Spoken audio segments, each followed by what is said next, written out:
Hello, all. Thank you for joining me this evening as we kick off this new podcast called Outspoken. And what we're going to do is we're going to be adding new commentary to current events and issues that people are talking about that really matter to our country, to our states, to our cities, to our neighborhoods, and even down to our families. And I decided I wanted to try and do this because a phrase that has really become prominent and repeatedly spoken lately is the phrase silent majority. And as much as I can appreciate the silent majority and people growing support for our country behind the scenes, I think that it's time that we stop being the silent majority and that we really start speaking out and becoming outspoken. We have always kind of had this idea of leftist ideology that has been behind the scenes that has kind of seemed like a distant thought.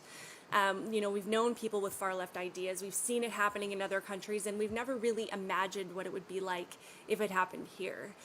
And the left has become really, really, really good at kind of plugging these ideas in quietly, where we're at a point where we can't ignore it anymore. And just how close are we? We're 51 days away. 51 days away from this ideology that seemed like I said, a distant thought in the past. And now it's something that is just weeks from potentially happening. We are literally voting for America as we know it, or the total reformation of America. And I think the pandemic has really exposed what that leftist ideology looks like. We've seen control of our states and of our country on an unprecedented level. And we've also seen kind of what a play out of a socialist society would look like if it appeared in America. And one of the trademarks of socialism is the elites living by a different standard or a higher standard than the rest of us do. So one of the things that really took hold in the media and across social media this week was Nancy Pelosi's hair visit, her visit to the hair salon, where she just went in for a simple blowout, and this photo came out of her leaving the salon or walking through the salon with no mask on. And a year ago, a visit to the hair salon would not have been a big deal. Nobody would have thought twice about it. But now we're in this position where these simple things that, as everyday people that we've seen taken from our lives, and we've kind of had this idea that we're all, as we've heard, we're all in this together. We're all supposed to be abiding by the same rules and the same standards and the same restrictions, and we're all making the same sacrifices. And come to find out that, the rest of us kind of trying to get from day to day and get through these struggles and trying to make sense of what is happening in our country, we're watching the elites, these people higher in government, live by a higher standard that we are not allowed to enjoy. So something that, like I said, a year ago would have been a very simple visit to the salon it's a representation of kind of how they view, what they want to turn their roles in government into, and what they want the rest of us, how they want the rest of us to be living our lives. And it was interesting. So when she was exposed for this salon visit, I think, some of us kind of had this hope that she would own up to it and apologize for disrespecting these rules and saying, I'm sorry, it was disrespectful of me to go and to do this thing that, thousands and thousands of other people have not been able to do. Salons everywhere are closing down, and they're wondering how they're going to support their families, and I'm really sorry for being disrespectful to the public and not being a good leader. Yet instead, she apologized for falling for a setup. And she took no ownership of this situation and the optics of it and how it portrayed her, and the fact that, thousands of people in her district were sitting home going, I haven't been able to go to the salon in months. She took no ownership of how that would make people feel or the example that set. She said, I'm sorry that I fell for a setup. And she was angry. It's that whole situation of, I'm not sorry that I did it. I'm just sorry I got caught. And that is it's a hard thing for everyday people. It's hard for us to look at that and say, now wait a minute, this is the United States of America. You know, we're all supposed to be kind of afforded these simple things, and we were all trying to, you know, quote unquote, do our part and help society. And you know, I don't even know what we're supposed to believe anymore. Are we supposed to believe that the virus is deadly and that we can't open our businesses? Or are we only supposed to really start to focus on the fact that there might be more at play here? Since then, this poor salon owner has received death threats. She's really truly facing the potential risk of having her business closed permanently. She has said that she has stylists in her salon that have families to support, and they haven't been able to do that.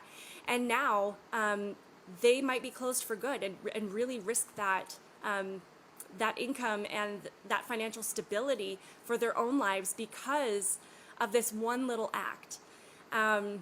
You know, and it hasn't been an isolated incident with Nancy Pelosi. We saw this just a few weeks ago with Mayor Lightfoot of Chicago. And she showed up and she did the same thing. She went into a salon and got her hair done. And instead of apologizing to her community and saying, you know, I made a mistake, you know, it wasn't my intention to make people feel bad, I do respect my community, she came out and said, well, I'm a public figure, I'm in front of the cameras, and I need to have my hair done, essentially. So again, it's just another solidifying idea that in this society, in their goals of government, that the elites, that these higher representatives get to live by a higher, more comfortable standard, and the rest of us just kind of have to sit home and deal with it. Recently, it also came to light in San Francisco, also in Nancy Pelosi's district, that there were gym owners that found out that these state-owned gyms have been open to state officials for months now, while they have been ordered to keep their own businesses closed. So we're seeing examples of this come to light, and it's really frustrating. I mean, I have a family, I have my own business, and I've had to, push off a lot of work to 2021. We have struggled, but, you know, we've all been kind of held back by these restrictions, and come to find out that these regulations don't apply to everybody, in fact. So it really does open up that opportunity to say, you know, what is the real deal here? What is the agenda? Why is this happening? What are these rules really in place for? And I think it's really important to ask ourselves these questions. Because again, one of the trademarks of a socialist society is the elites running the country get to have a different standard, they get to have a different set of rules. So you have to ask yourself, is that something that you believe in and something that you want to see happen in America? I think another thing that we can kind of move into with this pandemic, you know, things that have been exposed.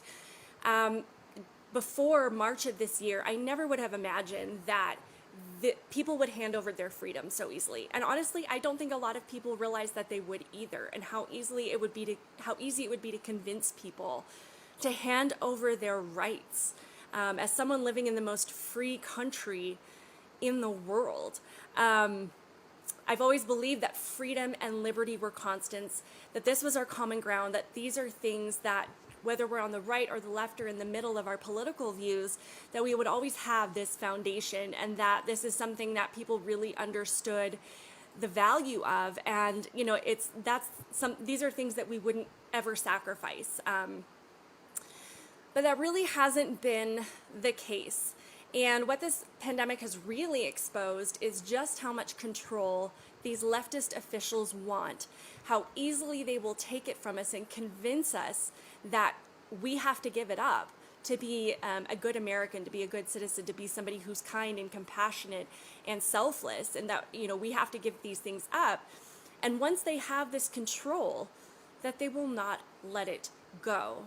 So here in Colorado, I'm sure a lot of you are aware of the extended mask mandate that took place, that Governor Polis enacted again yesterday. I think I've lost track at how many times he has extended this mask mandate. And I understand if if I share too much of my personal opinions about masks, there's a really good chance that this video might get banned on social media. So I was able to read an article that did talk about masks over decades of research, and the fact that masks have been used in various studies in different settings, to check their efficacy against different viruses. This is not the first time that masks have been put on the table as something, to test to see if it holds off or it contains the spread of an illness. And we're constantly hearing from our elected officials to follow the science, to follow the data. But what we've also seen is, unfortunately, there hasn't been a lot of consistency in the data. So it's really unfortunate that we continue to see these mask mandates and people aren't asking enough questions. And I know that I have my own questions about them. I'm somebody that I do keep a mask in my car just in case, but a lot of times I don't switch it out, and I'm probably not the only person that does this. I don't switch it out as often as I should. I don't wash it as often as I should. And you really have to wonder if these things are giving us the health benefit that they are meant to. But I don't want to get too far into it. I'm not going to say anything really about masks being political, or that different figures have said that they are a moral statement and they're more about virtue signaling. And I do think it's an unfortunate thing that it has been an issue of division throughout our society, throughout our communities over the last few months. People have been brazen as they will go after people in the supermarket, whereas a year ago, this probably would have been someone they would have had a friendly conversation with. So it's really unfortunate that it has turned into that. But I will say that this article is worth reading. It's by Daniel Horowitz. They talked about these past studies, and I will say that I do think that we should all wear masks all the time, and mandating masks makes total sense. I do think that we should listen to the science, the data, and the medical experts and what they have to say about masks. The CDC has always been a great source of guidance for mask wearing, and I hope we all listen to what the CDC has said. I think we should absolutely pay attention to what the studies have shown about masks, and trust our governor when he said he's following the science. Gotta trust that science. I think we should trust that masks are about public health, and that there's no other agenda behind them.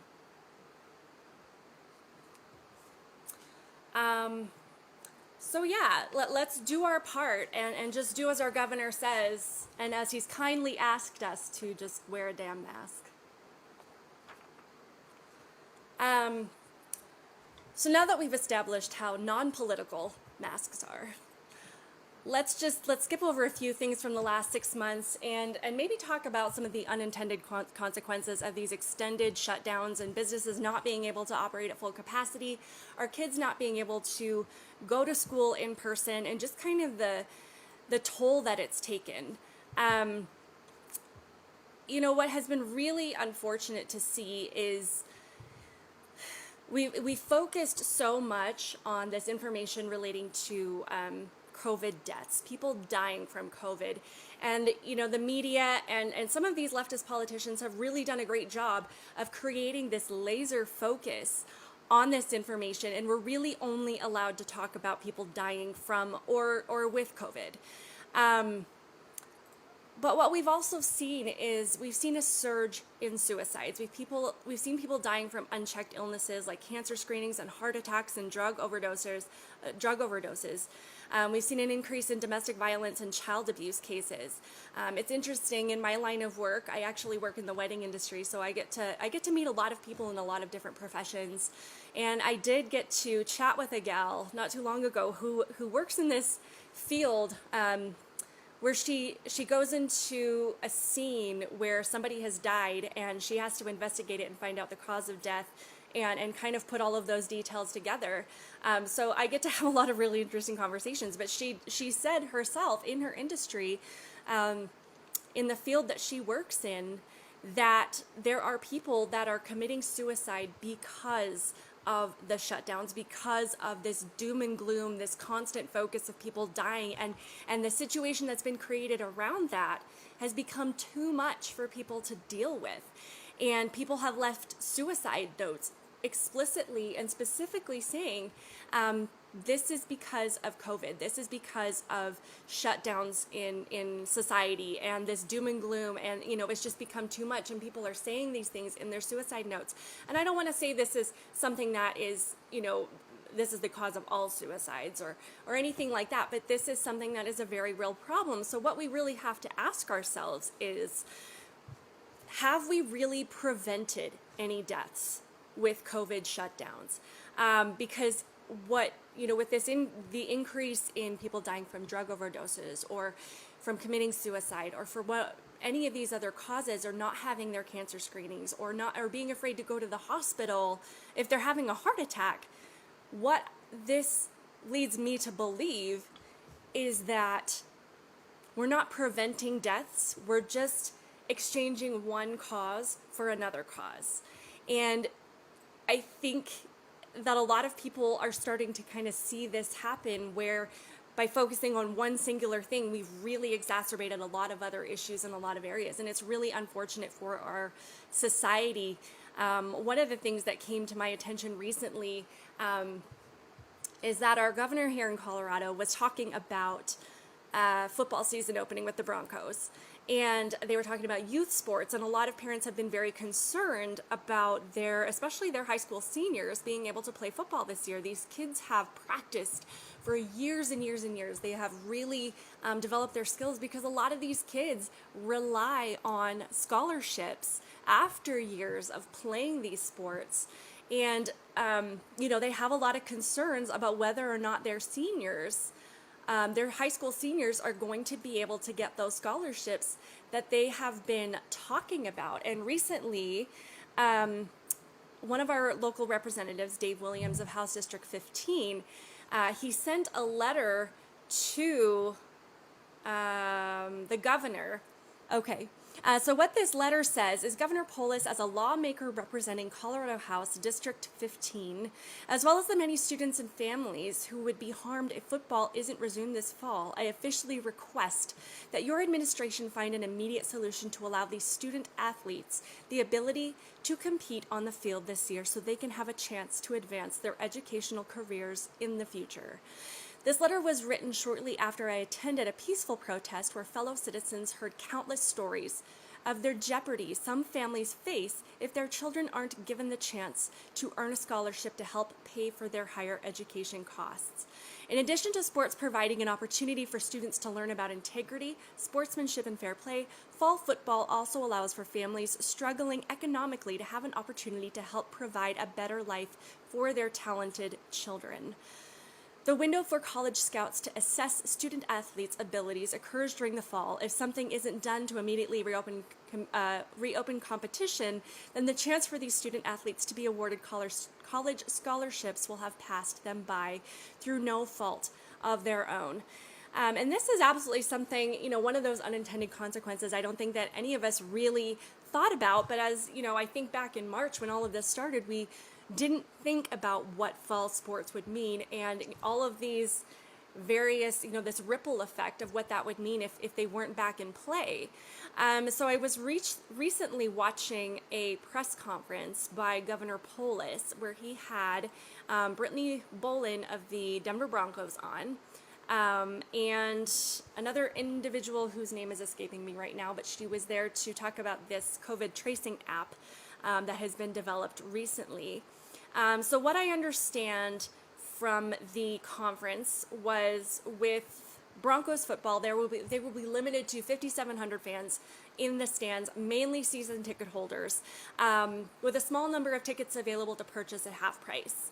And I think that this is something that a lot of people have been looking forward to. What's unfortunate is that I don't think our Denver Broncos or probably many other sports teams have had the practice availability that they normally would have. So we'll see how that goes. Let's pray for our Broncos.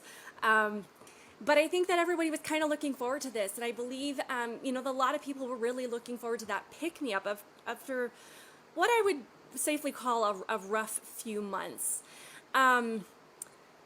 But what this press conference really turned into was an opportunity for Governor Polis to push his leftist agenda, to push his COVID agenda.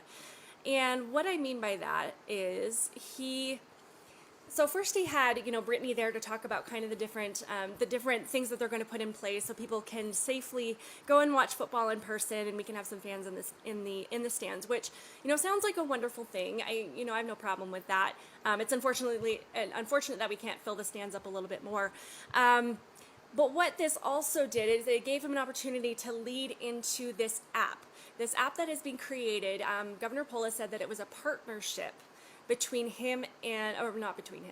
Colorado and Google and Apple. What this app is, if you are on an Android, to activate this app, you have to download the health service application. If you have a smartphone, I think it's just a matter of activating it and turning on your Bluetooth.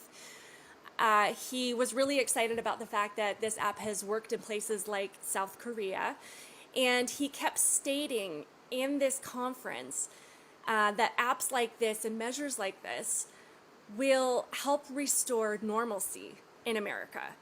And I know that sounds like a wonderful thing, but you really have to kind of dig into what that means. If you opt into this app, you will be notified if another user of the app has tested positive for COVID-19. And what you have to do is activate the Bluetooth on your app, and it can communicate with phones around you. It says that there is no identifying information. There's no personal information. I do have to add yet onto that, even though that was not stated in the press conference. But he kept saying, the more people that use this app, the more people that download this app, the more people that have accessibility to this, the quicker we can get back to normal. The more people download this and use this, the quicker we can get back to normal in the pandemic, and we can do things like team sports and public education and getting back to church. And we're able to return to normal as quickly as possible in a safe way. So what was frustrating to me in hearing this, and these are kind of the things that I think are important to pay attention to, is that he's using things like watching the Broncos games or getting back to team sports that are so crucially important to these senior athletes and dangling them as a carrot in front of us to say, you can have these things if you download the app, if you abide by these COVID restrictions, if you wear a mask. And there doesn't really ever seem to be an end game, because if it's not the Broncos, if it's not team sports, it's something else. Before it was, this is how we quickly get back to work. This is how we open our economy. This is how we do X, Y, and Z. Fill in the blank. And he's dangling things like public education and going to church, which are our rights, just by living in the United States of America. He's dangling this in front of us, saying, you can have your freedom back as an American if you do what I want you to do. And if that isn't kind of the mark of a socialist ideology, I don't know what is. And it's interesting to watch Governor Polis in these press conferences. He's so excited and so happy that, it's almost like he's talking to children, saying, we're going to get back and we can watch team sports. Just download my communist tracking app. And I was actually talking to some family members about this recently. I have family that live in Canada, and I asked them if they had an app like this up there, if they'd heard anything. And they said that an app like that had been introduced, but they had to shut it down because nobody was downloading it. So I like to believe that we as Americans still recognize the freedom that we have, and that tracking our health and tracking our location and letting other people know when they've been exposed to a virus, that that's not how we function as a society. And it's not that we want to keep anybody less safe or that we don't care about people's health. Is that this is so completely opposite to how we have done things in our country before, and we have always accepted the personal responsibility for these risks with any other illness. And downloading things, they have apps like this in places like China, and I think that we really need to be careful in how closely we want to resemble the Chinese society. So and it's really interesting when you start to really listen to how these leftist ideas are pushed. He did mention the deadly virus several times.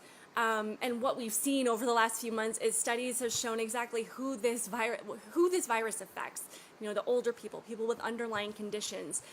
So it's just really interesting to see the constant reinforcement of this fear, saying that this is a deadly virus. They want to make sure that people are afraid, and that if you can make people afraid enough, that they will download this app or they will continue to abide by these mask mandates.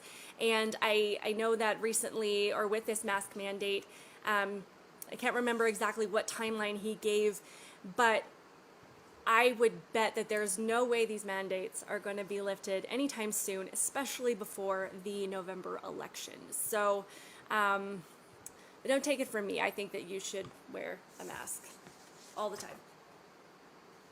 Anyway. But I do have to admire certain governors' orders. I love South Dakota's governor, Kristi Noem. I'm not sure how to say her last name. And she can explain to some of these other governors what it means to respect the office that you hold. She stated in an interview about 2 weeks ago, "I know that when you have a leader overstep their authority in a time of crisis, that's really when you lose this country. And I didn't want to be guilty of doing that." So I really have to applaud her for understanding her limitations as a governor and really holding true to what our government was founded upon. It was founded upon, in the United States of America, to protect our rights, to protect our God-given rights, to protect our freedom. We're just not seeing that right now. And I think that we really need to open up our eyes. What we've seen in the left is how they use their power to override our lives and tell us what we can and cannot do. We can whether or not we can go to work, how to run our private businesses and at what capacity, what time we can open and close. They've decided which businesses are essential and which ones are not. And that's exactly what socialism is: government deciding what's essential and what's not, what you can be doing as an employee and what you cannot, what you can earn and what you cannot. And we're seeing more and more of this control, and we really need to be standing up against it. It really does kind of have this parent-child dynamic at points.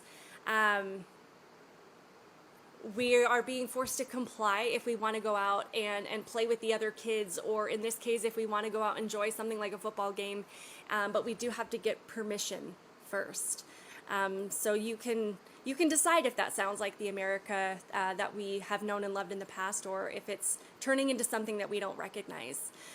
We've been stripped of our right to worship freely, the right to speak freely. We're being censored, whether we talk, if we don't talk about things that have to do with COVID that aligns with this narrative. We're not allowed to talk about the efficacy of masks, and various medications that doctors have said work against this are being censored. So our very free speech has been put into question.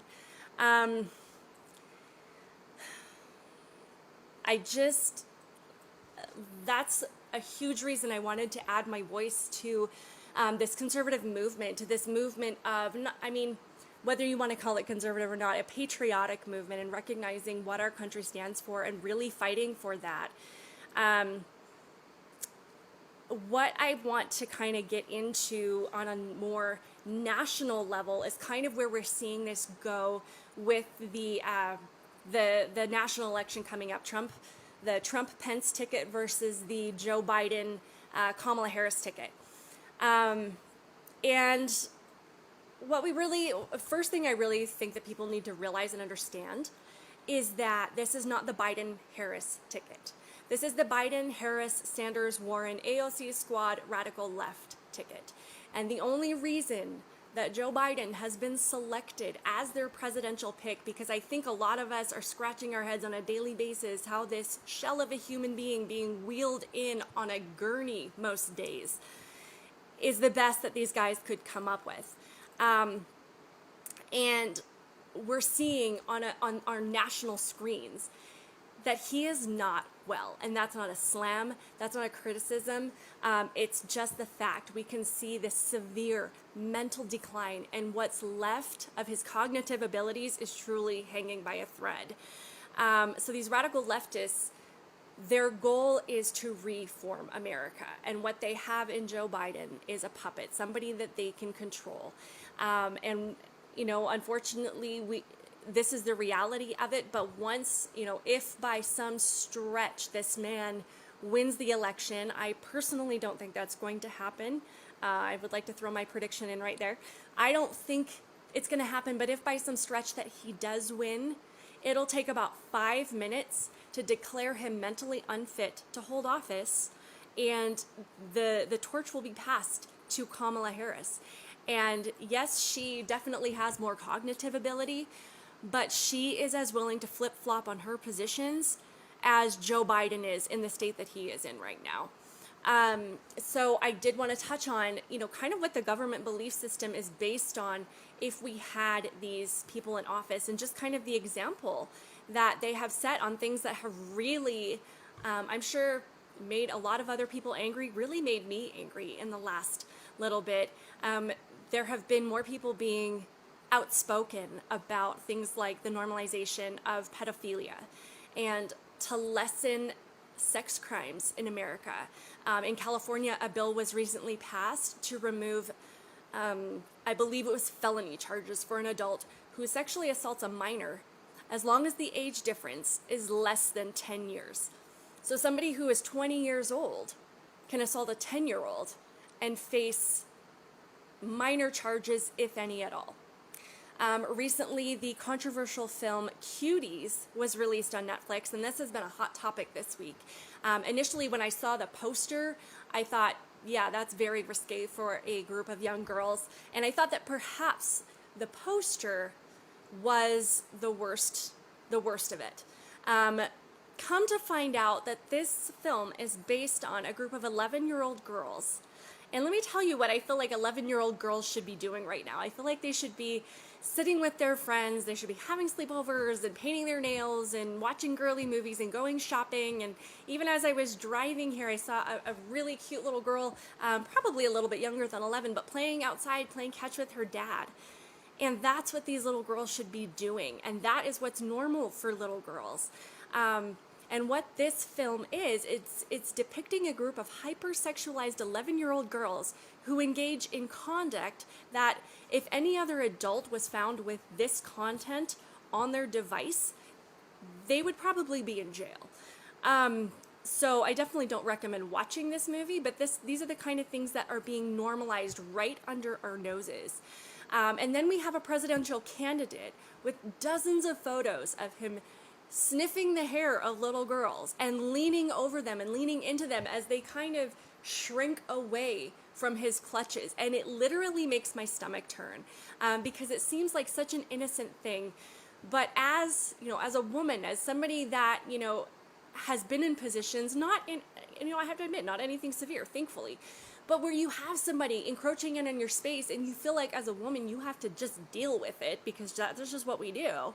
And you're watching these little girls who don't know how to react. They don't want to make a big deal. You can see it on their faces, how they're kind of trying to move away. If that were my daughter, I have a daughter, I would be pulling her away quickly and making sure she is with me. And these are the kind of things that are being excused. And this is somebody that wants to be in the White House. And it's not just little girls. We've seen him with that famous photo. I can't remember. I don't know who it is that he has his hands on the girl's shoulders, but it's this woman. He puts his hand on her shoulders and he's leaning like this and sniffing her hair. And it just makes me want pull her away and smack him, essentially. And that's not an act of violence. That's just an act of saying, you have to respect boundaries, and these are the things that are being pushed as normal, and it's okay. And especially on the heels of this Me Too movement, where women were being encouraged to come out of their shell and talk about these experiences, and we have somebody where everybody, suddenly the left is saying it's okay, like just brush it off, it's just old Joe. I have to say, of all the people I've known in my life, I've known a lot of people, especially in my industry. I get to know a lot of families. I get to know a lot of different people from different areas. I go to church. I see a lot of people. I have never seen anybody act the way that Joe Biden acts, ever, ever, ever, ever. And if I did, I would be staying away from them because it's creepy. And then there's Kamala Harris, who spent a significant amount of time railing against Brett Kavanaugh, determined to get him convicted of something that they could not prove, with not one source to corroborate this situation, the sexual assault that they claim happened, and not one of even the 7 FBI investigations could prove happened. And Kamala Harris herself, who openly stated that she believed Tara Reade's allegations against Joe Biden. And then this is kind of the story that really made me want to jump on here today, because I didn't feel like a social media post could really do it justice. Was most recently Kamala Harris visited Jacob Blake in the hospital. And I want to be able to separate this issue from the situation that got Jacob Blake that put him in the hospital in the first place. This altercation with the police officers, that's a separate issue, and we have to be able to separate these things. She visited Jacob Blake in the hospital, a man who had a legitimate warrant out for his arrest for 3rd-degree sexual assault, and she told him she was proud of him. She was proud of him while his victim has to sit at home and watch him be praised as a hero, where we have professional sports teams with Jacob Blake's name on their jersey, and a GoFundMe account raised $2.2 million for him after this altercation with police officers. This made my heart hurt for this victim. And if by a long shot this video ever reaches her, just know that we recognize you, that as a nation, especially the good women of this nation, we recognize that you are the victim and that you are the one that needs to have people rallied behind her and needs the support, and that you are the one that has survived insurmountable, really difficult challenges, and we recognize your strength and who you are and what you have overcome. So just know that a lot of us feel this way, and that we are not standing with these professional sports teams who have Jacob Blake's name on their jersey. And for our vice president pick to show up there and tell him that she's proud of him is absolutely disgraceful. And what we have to ask ourselves, what kind of message does this send to people, especially young adults and teens and even children, especially our young girls, from a group that have been screaming about treating women with respect and treating them equally and marching for women's rights and demanding that women be elevated in society and that we be lifted up. And this party, like I said, who started the Me Too movement and encouraged women to talk about these difficult stories and shine light on this situation so that we could address it collectively. The hypocrisy is astounding. And what kind of message are we sending to our young girls that they could potentially find themselves in this situation, and their abuser or this predator or this criminal could be hailed as a hero by national sports teams? Is this going to bring people to the forefront? Is this going to help solve the problem? Is this going to give more power and more strength to these young girls' voices? And what are we sending? What kind of message are we sending to young boys in saying that if they are a criminal? And let's not forget, If you read the actual accusations against Jacob Blake, he not only sexually assaulted this woman while her child lay next to her, I'm not going to get into the details, you can find them, while her child was in bed with her. He stole her ATM card and her vehicle and made unauthorized withdrawals from her bank account. So we're sending a message to our young boys that you can mistreat women, that you can be a criminal, that you can steal, and you will be hailed as a hero, and that you can set up a GoFundMe account and become a millionaire based on these actions. So these are the kind of messages that are being put out there by the left. And it is our job to not only stand up for what's right, but to stand up for our children and to draw a line in the sand and say that this is not okay. This is too far. Party politics aside, when we have really started to lose our moral foundation, and when we really have nobody standing up and saying that this line has been crossed, I'm not really sure how we get that back. And as I said in the beginning, these extremist ideas, these things that we never thought that we would be okay with, that we would never thought that we would see accepted in society, that we always kind of thought we had this freedom-loving, patriotic, individual liberty, moral ground to kind of come back to as a something that would bring us together as common ground. We are seeing every single one of these things disintegrate and start to dissolve. And like I said, we're just 51 days away from that. That is how good the left has become at plugging these little messages in there, at chipping away at our freedom, at breaking us down to this point where we say it's just a mask, or it's just our freedom. I have seen people say it is just our freedom, and that literally blows my mind. But we are 51 days away from voting between total government control and preserving our Constitution. We'll be voting between private business ownership or voting for a fast track to government ownership of business. We're voting between maintaining our parental rights and really having that moral guidance over our children to whatever government education decides to put into our schools, whatever they put on social media as being okay, whatever they decide to normalize, whatever they determine as something that should be acceptable in society, that is something that we are voting for or against. We're 51 days away from losing the very foundation set by our founding fathers 244 years ago. That vision, we're not a perfect society. We always have things to work on, but the vision was an opportunity for prosperity for everyone. And it's one election away from being abolished. The United States of America is the most free country on earth. And it still to this day has so many people. You don't see people fleeing America to get to Venezuela, or fleeing America to get to China, or to get to North Korea. Nobody is running away from America to get to socialism or to get to communism. People are still coming to our country, and they are trying to get here by the millions because they cannot get this kind of freedom anywhere else on earth. We have people talking about, well, I'll just move to Canada, or I'll just move to Australia. Recently, there was a woman in Australia arrested for a Facebook post, and you can see her being handcuffed and talking about how she's got an ultrasound to go to in an hour.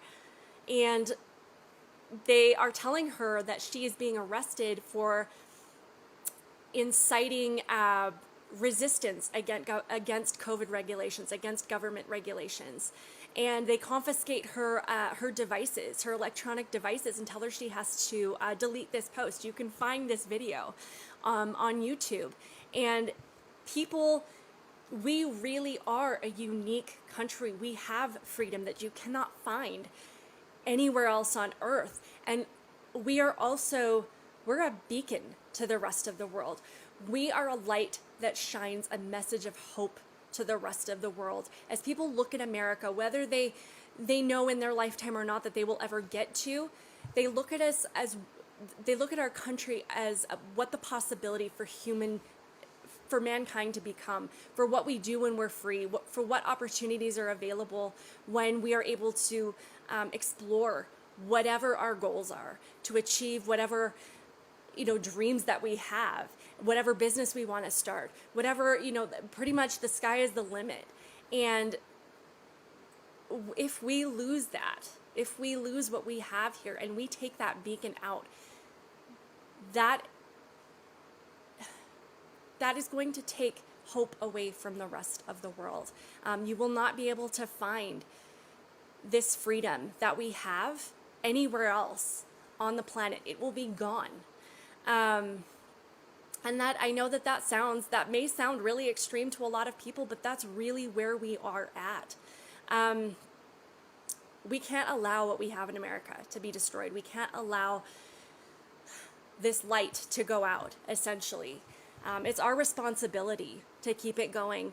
One of my son's favorite superheroes is Spider-Man, and in one of the Spider-Man movies, he talks about with great with great power comes great responsibility.